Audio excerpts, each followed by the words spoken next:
Alright guys, ngayong araw nga pala ipapunta tayo ng Caloocan. Meron tayong titignan na Mitsubishi Adventure 2000 model diesel guys. Ngayon nakasakay na tayo ng bus guys. Paalis na dyan yung bus. Tapos ngayon guys nasa biyahe na nga tayo guys. Nasa NLEX na tayo. Yan guys, nasa may skyway na tayo dyan guys. Pakubaw na. Yan. Tapos guys, dyan nasa Manila na tayo guys. Yan guys, nandito na tayo sa sasakyan. Ngayon tinitingnan ko na kung may langis pa yung makina nya guys. Nakita ko bagong change oil naman. Kaya lang cold start pa, malamig pa yung makina nya. Kailangan pagka titignan natin yung makina is mainit.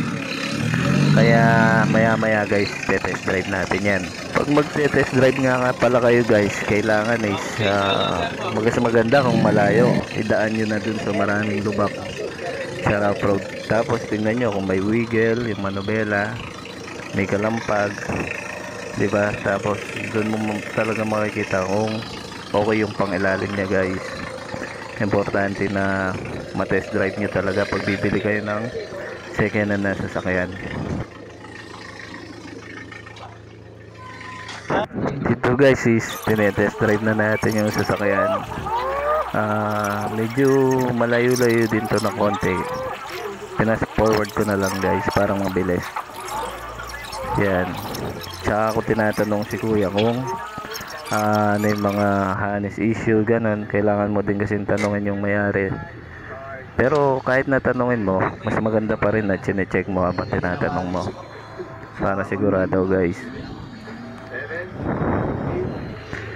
Yan guys, bababa na ako dyan.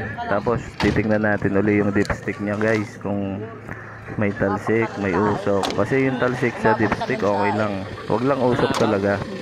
Tsaka sa oil cap okay lang yung may talsik sa oil cap, wag lang usok. Minsan kasi yung mga makina may talsik sa dipstick pero wala naman blowpipe, malakas lang yung pressure nila guys pag ganun.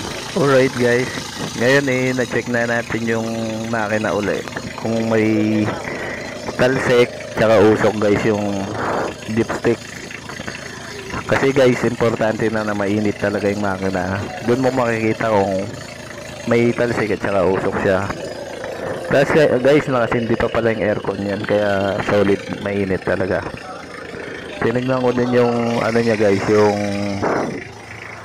yung radiator, yung hose lang dun, kahit dun mo lang pisilin mo lang yun, makikita mo na kung mainit. Kung may pressure matigas. Yan guys, diyan kausap ko yung buyer. Sinilip ko din pala yung ilalim yan guys. Tapos tinignan ko din kung may leak yung makina nya. Ayun nga guys, yan tinitingnan ko din yung loob niyan kung may punit, gano'n. Kung may madumi yung mga sidings, kailangan mo din kasing i-check. Tapos chinek ko din yung mga window niya kasi window riser siya. Chinek ko lahat yan guys kung bumabawas din lahat.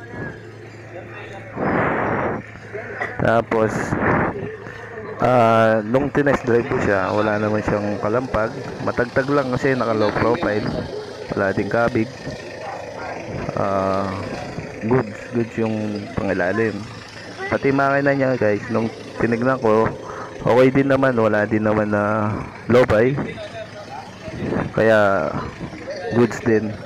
Ngayon kinakausap ko si seller kung magkano yung tawad, kasi tinawaran ko siya ng 155, gusto niya 160 kasi sabi ko sa kanya may titignan pa akong isang unit, kaya binigay niya guys ng 155. Yan guys, kinakausap ko siya. Maya maya guys babayaran na natin yan. Yan, importante kasi na makita mo talaga ng maayos yung sasakyan, kasi mayroon bumili lalo na old model. Yung iba maraming paggagawa, sakit sa ulo yun kasi mahal pa naman ng maintenance ng sasakyan.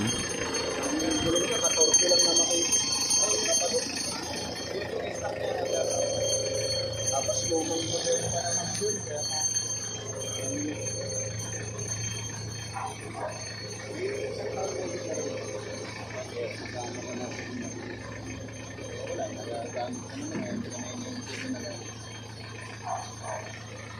open lang yan sa unang mayari. Dalawa ID, pwede may transfer sa Rose Valley. Hindi pa sa...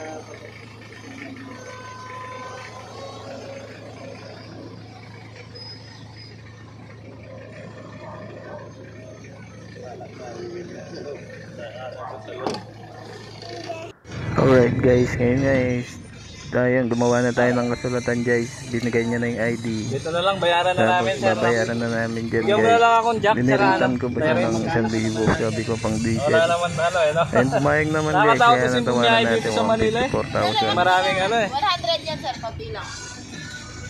Ang bilis ng mga magbilang ni kuya dyan, no? Parang sanay na sanay eh. Tingin ko buy and sell din to guys, yung mga nagbenta ng sasakyan. Tapos guys, dyan tinanong ko din yung mga ilaw niya kung lahat gumagana. Pero tinek ko pa rin kung lahat gumagana. Flasher, gano'n, hazard. Tinignan ko guys.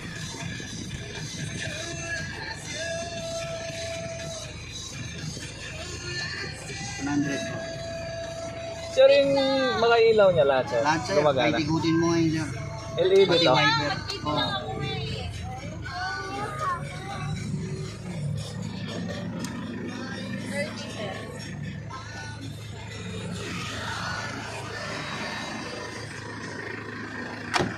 Dito nga guys is tinitignan na natin yung mga ilaw niya kung lahat gumagana nga. Nakita ko lang yung isang flasher doon sa kabila guys, yan. Naka-hazard kasi yan eh. Nakita ko ako lang ng isa, pero okay lang, bumbilya lang siguro yun. Okay, okay. Kahit kanan mo na sa baba sir, kasi doon din ang mga ilagan. Saan yung Wayne pala namin sir? Sa Pampanga kayo sir. San Fernando? Ano sir? Ha? San Fernando po. Yung mas pinakamaganda sir, pagka lumuluwas kami sir, Bukawi kami dumadaan eh. Bukawi. Ito nga guys is Saan yung way tinatanong ko nun, na sir? si seller kung saan yung daan namin pauwi kasi hindi ko kabisado nga yung lugar guys, kaya tinatanong ko siya kung saan mas kasi malapit dito traffic guys. Tapos sa ano sir, C5. Dito, dito na lang kami niya kaliwana no? Pasanusin na lang kayo, mas madali mag-exit to. Tapos taga Bataan kami sir, kaya doon kami lagi dumadaan. Ah, sa... Alam mo kami Bataan. Ang daan talaga namin, Bukawi. Doon yung... Malapit na yon. Opo, Malapit dito na. lang po. Dire-diretso. Ano? Mag-waste kayo sir. Waste na lang namin no? Lagyan mo dito. Bukawi exit, mag-waste. Okay. Mahali ka maligaw. Sir, thank you ah. Marilaw. Puro traffic kasi dadaan dito. Pagkirina ka po. Pag dito na.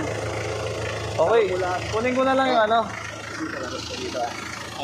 May daanan dyan. Paglabas mo dyan, Kirino na yun. Kaliwa ka, diretso. Sir, thank you. Salamat. Kunin ko na lang yung ano. Jack. Bigyan mo akong ATF doon. Ay, baka may ATF ka doon sir ng sobra. No, para lalagyan ko na lang.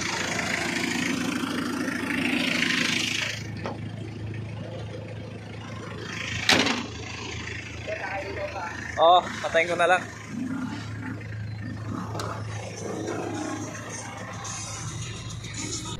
Alright, pauwi na kami. Nabili namin yung Adventure ng 154. Okay pa naman, okay pa pati aircon, pati makina, wala naman tagas, tsaka walang blow-by.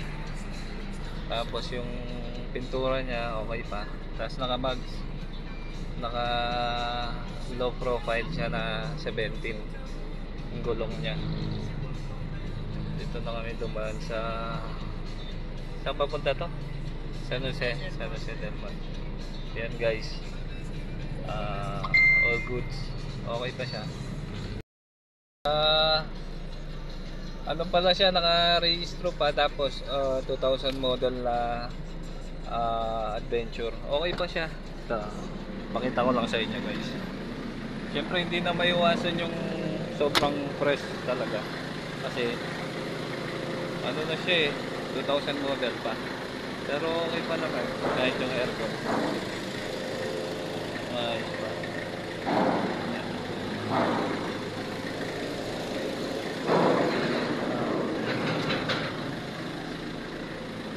Yan.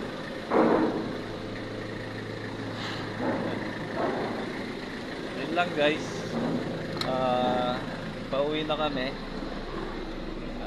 Dito na kami dumaan sa San Jose del Monte kasi traffic daw Papalokan. Ano naman siyang RFID ito guys. Ayan, North Luzon tsaka South Luzon. Sabi niya may laman pa. Yun lang guys, papalaw na lang sa akin page na sa YouTube and Facebook guys. Salamat po.